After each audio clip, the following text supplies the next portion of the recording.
Mind reading ದುನಿಯಾ ವಿಶೇಷ ಕಾರ್ಯಕ್ರಮಕ್ಕೆ ಮತ್ತೊಮ್ಮೆ ಸ್ವಾಗತ. ನಮ್ಮ ಚರ್ಚೆಯ ಅಂತಿಮ ಹಂತಕ್ಕೆ ಬಂದಿದ್ದೀವಿ. ಕ್ಯಾಲಿಫೋರ್ನಿಯಾ ವಿಜ್ಞಾನಿಗಳು ಆವಿಷ್ಕಾರ ಮಾಡ್ತಾ ಇರತಕ್ಕಂಥ ಮೈಂಡ್ ರೀಡಿಂಗ್ ಮಷಿನ್. ಏನಿದು ಮೈಂಡ್ ರೀಡಿಂಗ್ ಮಷಿನ್? ಇದರ ಉಪಯೋಗ ಏನಾಗುತ್ತೆ? ಇದು ಸಕ್ಸಸ್ ಆಗುತ್ತಾ ಇಲ್ವಾ? ಒಂದು ವೇಳೆ ಸಕ್ಸಸ್ ಆದರೆ ಯಾವಾಗ ಇದರ ಉಪಯೋಗವನ್ನು ನಾವು ಪಡ್ಕೊಳ್ಬಹುದು? ಇದರ ಬಗ್ಗೆ ಎಲ್ಲ ಸಾಕಷ್ಟು ಚರ್ಚೆಯನ್ನು ಮಾಡ್ತಾ ಇದ್ವಿ. ನಮ್ಮ ಚರ್ಚೆಯನ್ನು ಮುಂದುವರಿಸೋಣ ಡಾಕ್ಟರ್ ರಘು ಅವ್ರ ಜೊತೆಯಲ್ಲಿ.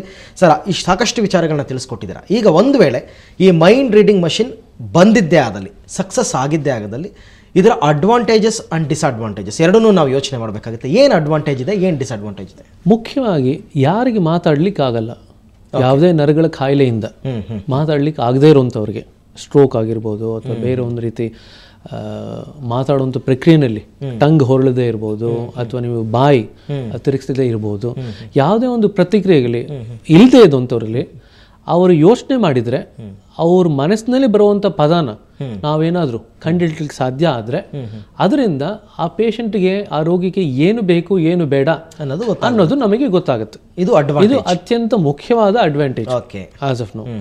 ಆದರೆ ಇನ್ ಟರ್ಮ್ಸ್ ಆಫ್ ಡಿಸ್ಅಡ್ವಾಂಟೇಜ್, ಈ ಒಂದು ಪರಿಸ್ಥಿತಿನಲ್ಲಿ ಯಾರೋ ಒಬ್ರು ನಿಮಗೆ ಉತ್ತರ ಹೇಳಬಾರ್ದು ಅಂತ ಇರ್ತಾರೆ ಅಂತ ಇಟ್ಕೊಳ್ಳಿ ಮನಸ್ಸಿನಲ್ಲಿ. ಈಗ ಫಾರ್ ಎಕ್ಸಾಂಪಲ್, ಒಂದು ಕಳ್ಳತನದ ಆಪಾದನೆ ಇದೆ, ಪೊಲೀಸ್ ಸ್ಟೇಷನಲ್ಲಿ ಇಂಟರ್ವ್ಯೂ ಮಾಡ್ತಿದ್ದಾರೆ. ಆ ಕಳ್ಳನಿಗೆ ಹೇಳಬಾರ್ದು ಅನ್ನೋ ಮನಸ್ಸಿನಲ್ಲಿ ಪ್ರಕ್ರಿಯೆ ಇದ್ದಾಗ ನಂತರ ಏನಾಗುತ್ತೆ ಅಂದರೆ, ಅವನ ಮನಸ್ಸಿನಲ್ಲಿ ಉತ್ತರ ಬಂದರೆ ಅವನ ಆ ಉತ್ತರ ಹೇಳದೇ ಇದ್ದರೂ ಕೂಡ ಅದನ್ನು ಕಂಡಿಡ್ಲಿಕ್ಕೆ ಸಾಧ್ಯತೆ ಉಂಟು. ಆದರೆ ಇದರಲ್ಲಿ ಬ್ರೈನ್ ಮ್ಯಾಪಿಂಗ್ ಆಗಲಿ ಮತ್ತು ನಿಮ್ಮ ನಾರ್ಕೋ ಅನಾಲಿಸಿಸ್ ಆಗಲಿ, ಆದರೆ ಹೇಗೆ ಪೇಷಂಟ್ಸ್ ಕೋಆಪರೇಷನ್ ಅಗತ್ಯ ಇದೆಯೋ ಇದರಲ್ಲೂ ಕೂಡ ಸ್ವಲ್ಪ ಮಟ್ಟಿಗೆ ಕೋಆಪರೇಷನ್ಸ್ ಅಗತ್ಯ ಇದೆ. ಪ್ರಾಯಶಃ ತಂತ್ರಜ್ಞಾನ ಇನ್ನೂ ಮುಂದುವರೆದ್ರೆ ಅವರ ಕೋಆಪರೇಷನ್ ಇಲ್ಲದೇ ಇದ್ರೂ ಕೂಡ ಕಂಡುಹಿಡಿಯುವಂಥ ಸಾಧ್ಯತೆ ಬರಬಹುದು. ಈಗ ನೀವು ಕೋಮಾ ಸ್ಟೇಜಲ್ಲಿ ಇರ್ತಕ್ಕಂಥವ್ರ ಬಗ್ಗೆ ಹೇಳಿದ್ರಿ. ಈಗ ಕೋಮಾ ಸ್ಟೇಜ್ನಲ್ಲಿ ಇರ್ತಕ್ಕಂಥವ್ರಿಗೆ ಯಾವುದನ್ನು ಥಿಂಕ್ ಮಾಡೋಕ್ಕಾಗ, ಯಾಕಂದರೆ ಅವ್ರು ಕಣ್ಣು ಬಿಡೋಕ್ಕಾಗಲ್ಲ, ನನ್ನ ಮುಂದೆ ಯಾರು ನಿಂತಿದ್ದಾರೆ ಅಂತ ಗೊತ್ತಾಗಲ್ಲ, ಅವ್ರು ಆಲೋಚನಾ ಶಕ್ತಿಯನ್ನೇ ಕಳ್ಕೊಂಡ್ಬಿಟ್ಟಿರ್ತಾರೆ. ಅವ್ರಿಗೂ ಕೂಡ ಇದೇನಾದ್ರು ವರ್ಕೌಟ್ ಆಗುತ್ತಾ? ಆಲೋಚನಾ ಶಕ್ತಿಯನ್ನು ಕಳ್ಕೊಂಡಿದ್ದಾರೋ ಇಲ್ಲೋ ಅಂತ ಹೇಳಲಿಕ್ಕೆ ಆಗಲ್ಲ. ಬಿಕಾಸ್ ಆಸ್ ಆಫ್ ನೌ ನಮಗೆ ಎಷ್ಟರ ಮಟ್ಟಿಗೆ ಬ್ರೈನ್ ಆಕ್ಟಿವಿಟಿ ಆಗ್ತಿದೆ ಆಗ್ತಿಲ್ಲ ಅನ್ನೋದು ಗೊತ್ತಾಗ್ತಾ ಇಲ್ಲ. ಅರ್ಥ ಆಯ್ತಾ? ಇನ್ಫ್ಯಾಕ್ಟ್ ಈಗ ಇತ್ತೀಚಿನ ಸಂಶೋಧನೆ ಪ್ರಕಾರ ಕೋಮಾ ಪೇಷಂಟ್ ಸ್ಟೇಜ್ನಲ್ಲಿ ಇರುವಂಥವ್ರು ಕೂಡ ಹೇಗೆ ಅವನ್ನ we can get them back to consciousness, ಆ ಒಂದು ರಿಸರ್ಚ್ ಸ್ಟಡೀಸ್ ನಡೀತಾ ಇದೆ. ಅಂದ್ರೆ ಮೆದುಳಿನ ಯಾವ ಒಂದು ಭಾಗದಲ್ಲಿ ಎಲೆಕ್ಟ್ರೋಡ್ಸ್ನ ಅಳವಡಿಸಿ ಮೆದುಳನ್ನ ಸ್ಟಿಮ್ಯುಲೇಷನ್ ಮಾಡಿದ್ರೆ ಅದು ವಾಪಸ್ ಕಾನ್ಷಿಯಸ್ನೆಸ್ ಬರ್ಲಿಕ್ಕೆ ಸಾಧ್ಯತೆ ಇದೆಯಾ ಅಂತ ಅನ್ನೋ ಒಂದು ರೀತಿನಲ್ಲಿ ಕೂಡ ಸಂಶೋಧನೆ ನಡೀತಿದೆ. ಇದಕ್ಕೆ ಸಂಬಂಧಪಟ್ಟಾಗೆ ಪೂರಕವಾಗಿರುವಂತ ಇನ್ನೊಂದು ಸಂಶೋಧನೆ ಇದೆ. ಆ ಸಂಶೋಧನೆ ಏನ್ ಮಾಡಿದ್ರು ಅಂದ್ರೆ, ಪೇಷಂಟ್ಗೆ ಒಂದು ವಿಷಯ ಕೊಟ್ಟು ಅವರ ವಿಷಯ ತಿಳ್ಕೊಂಡು ನಂತರ ರೆಸ್ಪಾಂಡ್ ಮಾಡೋದ್ರಲ್ಲಿ ಅವ್ರು ಇನ್ನೂ ಆ ಪ್ರಕ್ರಿಯೆ ಮಾಡಿರೋದಿಲ್ಲ. ಈಗ ಫಾರ್ ಎಕ್ಸಾಂಪಲ್, ನಾ ಇಲ್ಲಿ ಒಂದು ಲೋಟ ಇದೆ, ಈ ಲೋಟನ ಒಂದು ಕಡೆಯಿಂದ ತಗೊಂಡು ಇನ್ನೊಂದು ಕಡೆ ಇಡಬೇಕು ಅಂತ ನನ್ನ ಮನಸ್ಸಿಗೆ ಬಂದಿದೆ, ಆದ್ರೆ ಆ ಕೆಲಸ ಇಲ್ಲೂ ನಾ ಮಾಡಿಲ್ಲ. ಮನಸ್ಸಿಗೆ ಬಂದಾಗ ಅದು ಕೆಲಸ ಇನ್ನೂ ಮಾಡದೇ ಇದ್ದಂಥ ಸಂದರ್ಭದಲ್ಲಿ ಗೊತ್ತಾಗುವಂಥ ಸಂಶೋಧನೆ ಕೂಡ ನಡೆದಿದೆ. ಆದರೆ ಇದೇನೆಂದ್ರೆ, ಈ ನಿರ್ಧಾರ ಬಂದಿದೆಯಲ್ಲ, ಈ ನಿರ್ಧಾರ ಬರೋದು ಹಿಂದಿನಿಂದ ಬರುತ್ತೆ. ಆದ್ರೆ ಆ ನಿರ್ಧಾರ ಬರುವಂತ ಸಮಯದಲ್ಲಿ ನಿರ್ಧಾರದ ಹಿಂದೆ ಏನು ಪ್ರಕ್ರಿಯೆ ನಡೀತಿದೆ ಅದು ಇನ್ನೂ ಯಾರಿಗೂ ಅಗೋಚರ. ಎಲ್ಲೋ ಒಂದ್ ಕಡೆ ಈ ಹಿಂದೆ ಒಂದು ಟೆಲಿಪತಿ ಅನ್ನೋ ಪದವನ್ನ ನಾವು ಕೇಳಿದ್ವಿ. ಅದಕ್ಕೂ ಇದಕ್ಕೂ ಎಲ್ಲರೂ ರಿಲೇಟೆಡ್ ಅಂತ ಅನ್ಬಿಟ್ಟು. ಟೆಲಿಪತಿ ಅನ್ನೋದು 1882ರಲ್ಲಿ ಒಬ್ಬ ರಿಸರ್ಚರ್ ಇಂದ ಬಂದಂತ ಪದ. ಅಲ್ಲಿ ಏನ್ ಮಾಡ್ತಾರೆ ಅಂದ್ರೆ, ಮನಸ್ಸಿನ ಒಂದು ಆಯಾಮದಿಂದ ಇನ್ನೊಂದು ಮನಸ್ಸಿನ ಪ್ರಕ್ರಿಯೆನ ಬದಲಾವಣೆ ಮಾಡ್ಲಿಕ್ಕೆ ಸಾಧ್ಯತೆ ಇದೆಯಾ ಅನ್ನೋದು. ಅಂದ್ರೆ ಒಂದು ಇನ್ಫಾರ್ಮೇಶನ್ ಒಬ್ಬರ ಮನಸ್ಸಿನಿಂದ ಇನ್ನೊಬ್ಬರ ಮನಸ್ಸಿಗೆ ಟ್ರಾನ್ಸ್ಫರ್ ಮಾಡ್ಲಿಕ್ಕೆ ಸಾಧ್ಯತೆ ಇದೆಯಾ. ಅಂದ್ರೆ ನೀವು ಒಂದು ಯೋಚನೆ ಮಾಡುವಂತ ಪ್ರಕ್ರಿಯೆನಲ್ಲಿ ಬೇರೆಯವರ ಯೋಚನಾ ಪ್ರಕ್ರಿಯೆ ಮೇಲೆ ನೀವೇನು ಹೇಳಿದೀರಾ ಅಥವಾ ಅವ್ರ ಕೈಲಿ ಏನು ಕೆಲಸ ಮಾಡಿಸ್ತೀರಾ, ಅವರ ಯೋಚನೆಯನ್ನು ಬದಲಾವಣೆ ಮಾಡ್ಲಿಕ್ಕೆ ಸಾಧ್ಯತೆ ಇದೆಯಾ ಅನ್ನೋ ಪ್ರಕ್ರಿಯೆ ಮೇಲೆ ಇದಾಗಿದೆ. ಸೈಂಟಿಫಿಕ್ ಪಾಯಿಂಟ್ ಆಫ್ ವ್ಯೂ ಇಂದ ನೋಡಿದಾಗ ಅದು ಅಷ್ಟರ ಮಟ್ಟಿಗೆ ಯಶಸ್ವಿ ಆಗಿದೆ ಅಂತ ಹೇಳಲಿಕ್ಕೆ ಸಾಧ್ಯತೆ ಇಲ್ಲ. ಈಗ ಈ ಮೈಂಡ್ ರೀಡಿಂಗ್ ಮಷಿನ್ ಸಂಶೋಧನೆ ಏನು ನಡೀತಾ ಇದೆ, ಇದು ಸ್ಟಾರ್ಟ್ ಆಗಿದ್ದು ಒಂದು 20 ವರ್ಷಗಳ ಹಿಂದೆ ಅಂತಕ್ಕಂಥ ಮಾತು ಹೇಳಿದ್ರಲ್ವಾ? ನೀವು ಹೇಳಿದ್ರಿ ದಶಕಗಳೇ ಆಗಬಹುದು ಅಂತ ಅಂದ್ಬಿಟ್ಟು. ಸರಿಸುಮಾರು ಎಷ್ಟು ವರ್ಷ ಬೇಕಾಗಬಹುದು ಒಂದು ವೇಳೆ ಈ ಥರದ್ದು ಏನಾದರೂ ಸಕ್ಸಸ್ ಆಗೋದಕ್ಕೆ?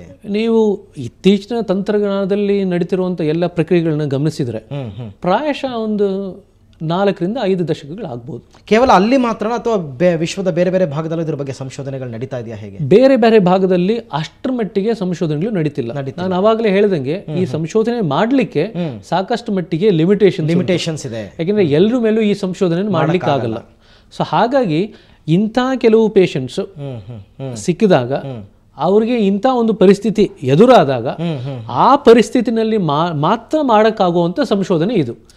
ಈ ಒಂದು ಲಿಮಿಟೇಷನ್ಸ್ ಇರೋದ್ರಿಂದ ಇದನ್ನ ಮಾಸ್ ಸ್ಕೇಲಲ್ಲಿ ಮಾಡ್ಲಿಕ್ಕೆ ಆಗಲ್ಲ. ಓಕೆ. ಸೊ ಇಂಡಿಯಾದಲ್ಲಿ ಇದ್ರ ಬಗ್ಗೆ ಏನಾದರೂ ಎಲ್ಲಾದರೂ ಒಂದು ಕಡೆ ಯಾವುದಾದ್ರೂ ಯೂನಿವರ್ಸಿಟಿ ಎಲ್ಲೂ highly specialised centres which is ಅಂದರೆ ತುಂಬ ಹೈಲಿ ಸ್ಪೆಷಲೈಸ್ಡ್ ಎಕ್ವಿಪ್ಮೆಂಟ್ಸ್ ಬೇಕಾ ಇದಕ್ಕೆಲ್ಲ? ಡೆಫಿನೆಟ್ಲಿ. ಸೊ ಇಂಡಿಯಾದಲ್ಲಿ ಅದು ಅಂಥ ಅವೈಲಬಿಲಿಟಿ ಇಲ್ಲ ಅಂತ? ಇಲ್ಲ. ಒಂದು ನಿಮಗೆ ಅದನ್ನ ಮೆದುಳಿನಲ್ಲಿ ಆಗ್ತಿರುವಂಥ ವಿದ್ಯುತ್ ಆಕ್ಟಿವಿಟಿನ ಮ್ಯಾಪ್ ಮಾಡುವಂಥ ಒಂದು ಪ್ರಕ್ರಿಯೆ ಬೇಕು. ಎರಡನೇದು, somebody should be intelligent enough to write an algorithm program definitely which will actually find this out. ಒಂದು ಟೀಮ್ ಬೇಕು, ಸ್ಪೆಷಲೈಸ್ ಟೀಮ್ ಇದಕ್ಕೆ ಅಂತ ಅನ್ಸುತ್ತೆ ಅಲ್ವಾ? ಅಂದ್ರೆ ಈಗ ಬ್ರೈನ್ ಸಂಬಂಧಪಟ್ಟಂಗೆ ತಿಳ್ಕೊಂಡಿರ್ತಕ್ಕಂಥವ್ರು ಆಗ್ಬೋದು, ಕಂಪ್ಯೂಟರ್ಗೆ ಸಂಬಂಧಪಟ್ಟಂತೆ ತಿಳ್ಕೊಂಡಿರೋರು ಆಗ್ಬೋದು, ಆಮೇಲೆ ಕೋಡಿಂಗ್ ಡಿಕೋಡಿಂಗ್ ಬಗ್ಗೆ ಸ್ಪೆಷಲೈಸ್ಡ್ ಇರಬೇಕು. ಈಗ ನಮ್ಮಲ್ಲಿ ಏನಾಗಿದೆ ಅಂದ್ರೆ ತಂತ್ರಜ್ಞಾನದವರೇ ಬೇರೆ, ವೈದ್ಯಕೀಯ ಕ್ಷೇತ್ರದವರೇ ಬೇರೆ. ಇಲ್ಲಿ ಏನಾಗುತ್ತೆ ಅಂದ್ರೆ it's an amalgamation between two fields.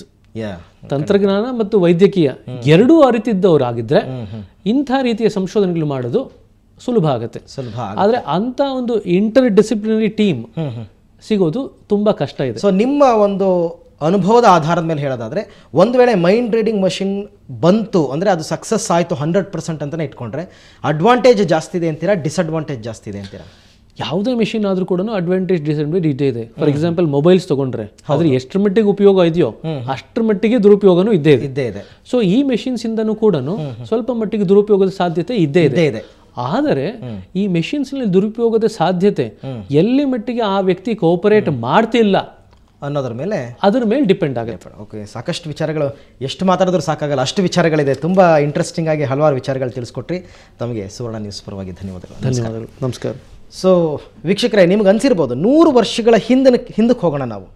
ನಾವು ಇಲ್ಲಿ ಕೂತ್ಕೊಂಡು ಅಮೇರಿಕಾದಲ್ಲಿರ್ತಕ್ಕಂಥ ಒಬ್ಬ ವ್ಯಕ್ತಿಯ ಜೊತೆ ಮಾತಾಡ್ತೀವಿ ಅಂತ ಪರಿಕಲ್ಪನೆ ಮಾಡ್ಕೊಳ್ಳೋಕ್ಕೂ, ಆ ಥರ ಕಲ್ಪನೆ ಮಾಡ್ಕೊಳ್ಳೋಕ್ಕೂ ನಮಗೆ 100 ವರ್ಷಗಳ ಹಿಂದೆ ಸಾಧ್ಯ ಇರಲಿಲ್ಲ. ಆದರೆ ಈಗ ಯಾವಾಗ ಮೊಬೈಲ್ ಕ್ರಾಂತಿ ಅಂತಕ್ಕಂಥದ್ದಾಯಿತು, ಖಂಡಿತ ಕೂತಲ್ಲೇ ನಾವು ವಿಶ್ವದ ಯಾವುದೇ ಭಾಗದಲ್ಲಿ ಇರತಕ್ಕಂಥ ವ್ಯಕ್ತಿ ಜೊತೆ ವಿತಿನ್ ನೋ ಟೈಮ್ ನಾವು ಮಾತಾಡಬಹುದು. ಸೊ ಹಾಗೆಯೇ ಇನ್ನು ಒಂದು 50 ವರ್ಷ 100 ವರ್ಷಗಳ ನಂತರ ಟೆಕ್ನಾಲಜಿ ಯಾವ ರೀತಿ ಆಗಬಹುದು, ನಾವೀಗ ಮಾತಾಡ್ತೀವಿ, 100 ವರ್ಷದ ನಂತರ ನಾವೇ ಅಷ್ಟು ಸುಲಭವಾಗಿ ಅಷ್ಟು ಬೇಗ ಅಲ್ಲಿಗೆ ಹೋಗ್ಬಿಡ್ಬಹುದು ಏನೋ ಅಂಥ ಎಲ್ಲ ತಂತ್ರಜ್ಞಾನಗಳು. ಯಾಕೆಂದರೆ ಮನುಷ್ಯನ ಬುದ್ಧಿಶಕ್ತಿಗೆ ಸರಿಸಾಟಿನೇ ಇಲ್ಲ ಅಂತಕ್ಕಂಥದ್ದು, ಮಾನವ ಬುದ್ಧಿಶಕ್ತಿ ಪ್ರಾಣಿ ಅಂತಕ್ಕಂಥದ್ದು ಈ ಎಲ್ಲ ಆವಿಷ್ಕಾರಗಳಿಂದ ಸಾಬೀತಾಗ್ತಾ ಇದೆ. ಸೊ ಮೈಂಡ್ ರೀಡಿಂಗ್ ಮಷಿನ್ ಅಂತಕ್ಕಂಥದ್ದು ಕೂಡ ಆವಿಷ್ಕಾರ, ಅದ್ರ ಬಗ್ಗೆ ಸಂಶೋಧನೆಗಳು ನಡೀತಾ ಇದೆ. ಆ ಸಂಶೋಧನೆ ಆದಷ್ಟು ಬೇಗ ಸಕ್ಸಸ್ ಆಗಲಿ. ಇದರಿಂದ ಕೆಲವು ಜನಗಳಿಗೆ ಏನು ಉಪಯೋಗಗಳಾಗ್ತಾ ಇದೆ ಅದಕ್ಕೆ ವಿಜ್ಞಾನ ಸಹಕರಿಸಲಿ, ಆದಷ್ಟು ಬೇಗ ಈ ಸಂಶೋಧನೆಗಳು ಪೂರ್ಣಗೊಳ್ಳಲಿ ಅಂತಕ್ಕಂಥದ್ದೇ ನಮ್ಮ ಹಾರೈಕೆ ಕೂಡ. ಇದು ಇವತ್ತಿನ ವಿಶೇಷ. ಕ್ಷಣ ಕ್ಷಣದ ಸುದ್ದಿಗಾಗಿ ಸುವರ್ಣ ನ್ಯೂಸ್ 24/7 ನೋಡ್ತಾ ಇರಿ.